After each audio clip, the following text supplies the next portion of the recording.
Gênesis. Capítulo 41.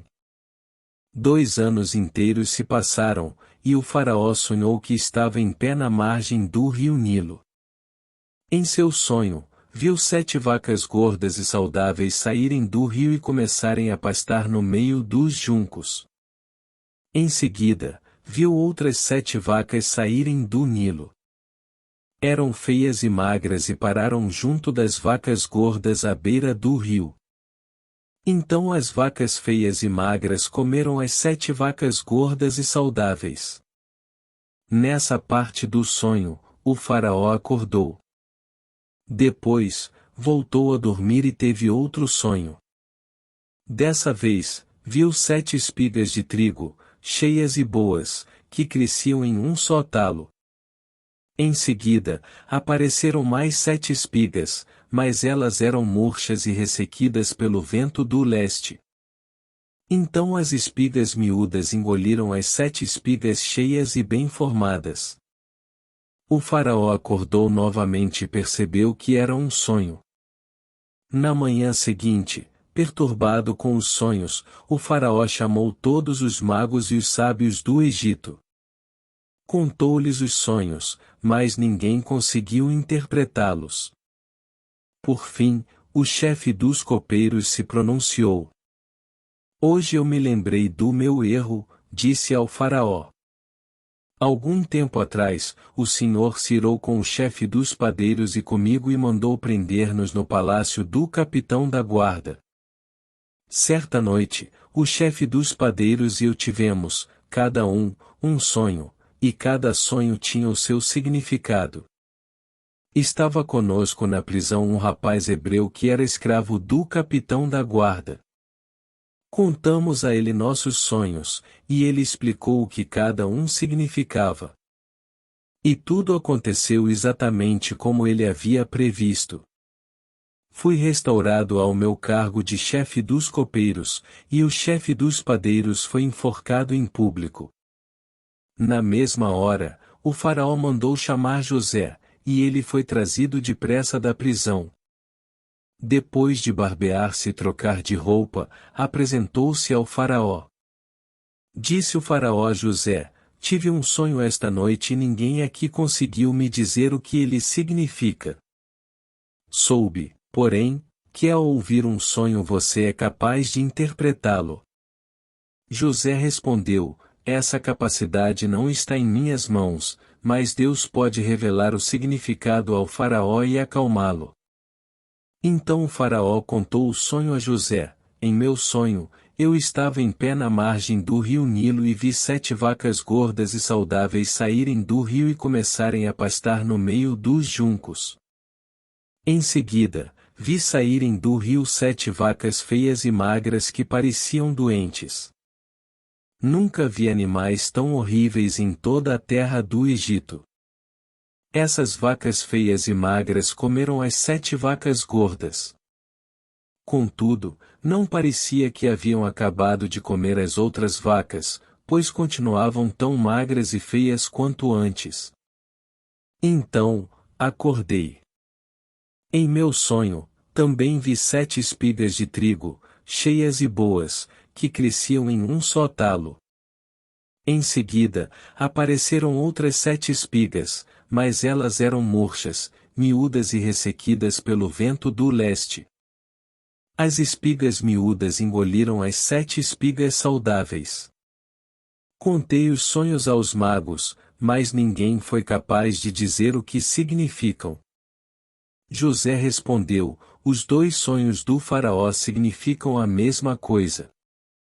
Deus está dizendo ao faraó de antemão o que ele vai fazer. As 7 vacas saudáveis e as 7 espigas de trigo cheias representam 7 anos de prosperidade. As 7 vacas feias e magras e as 7 espigas miúdas e ressequidas pelo vento do leste representam 7 anos de fome.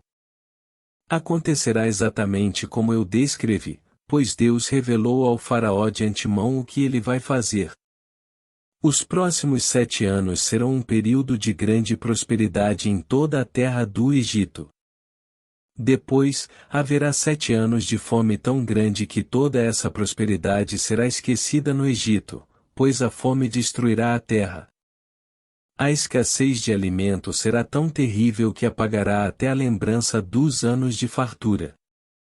Quanto ao fato de terem sido 2 sonhos parecidos, significa que esses acontecimentos foram decretados por Deus, e ele os fará ocorrer em breve. Portanto, o faraó deve encontrar um homem inteligente e sábio e encarregá-lo de administrar o Egito. O faraó também deve nomear supervisores sobre a terra, para que recolham 1/5 de todas as colheitas durante os 7 anos de fartura. Encarregue-os de juntar todo o alimento produzido nos anos bons que virão e levá-lo para os armazéns do faraó. Mande-os estocar e guardar os cereais, para que haja mantimento nas cidades. Desse modo, quando os 7 anos de fome vierem sobre a terra do Egito, haverá comida suficiente. Assim, a fome não destruirá a terra. O faraó e seus oficiais gostaram das sugestões de José. Por isso, o faraó perguntou aos oficiais: será que encontraremos alguém como este homem? Sem dúvida, há nele o Espírito de Deus.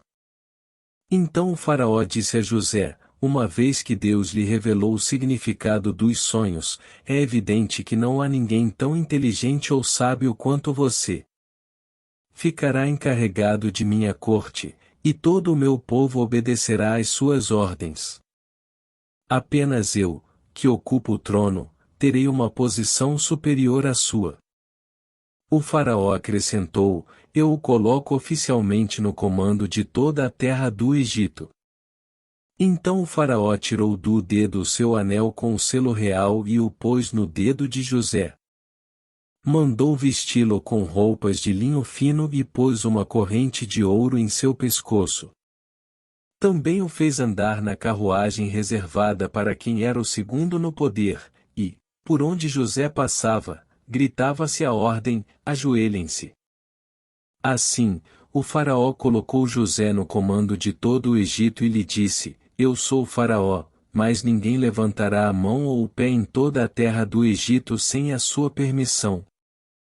O faraó deu a José um nome egípcio, Zafenate-Paneia. Também lhe deu uma mulher, que se chamava Azenate. Ela era filha de Potífera, sacerdote de On. Assim, José recebeu autoridade sobre todo o Egito. Tinha 30 anos quando começou a servir na corte do faraó, o rei do Egito. Depois de sair da presença do faraó, José foi inspecionar toda a terra do Egito. Como previsto, durante 7 anos a terra produziu fartas colheitas. Ao longo desse tempo, José juntou todas as colheitas do Egito e armazenou nas cidades os cereais produzidos nos campos ao redor. Armazenou uma quantidade imensa de cereais, como a areia do mar. Por fim, parou de manter registros, pois havia demais para medir. Durante esse tempo, antes do primeiro ano de fome, José e sua mulher, Azenate, filha de Potífera, sacerdote de On, tiveram 2 filhos. José chamou o filho mais velho de Manassés, pois disse: Deus me fez esquecer todas as minhas dificuldades e toda a família de meu pai. José chamou o segundo filho de Efraim, pois disse: Deus me fez prosperar na terra da minha aflição. Por fim, terminaram os 7 anos de colheitas fartas em toda a terra do Egito, e começaram os 7 anos de fome, como José havia previsto. A fome também afetou as regiões vizinhas, mas havia alimento de sobra em todo o Egito. Depois de algum tempo, porém, a fome também se espalhou pelo Egito. Quando o povo clamou ao faraó para que lhe desse alimento, ele respondeu a todos os egípcios: dirijam-se a José e sigam as instruções dele. Quando faltou alimento em toda parte, José mandou abrir os armazéns e vendeu cereais aos egípcios, pois a fome era terrível em toda a terra do Egito. Gente de todos os lugares ia ao Egito comprar cereais de José, pois a fome era terrível no mundo inteiro.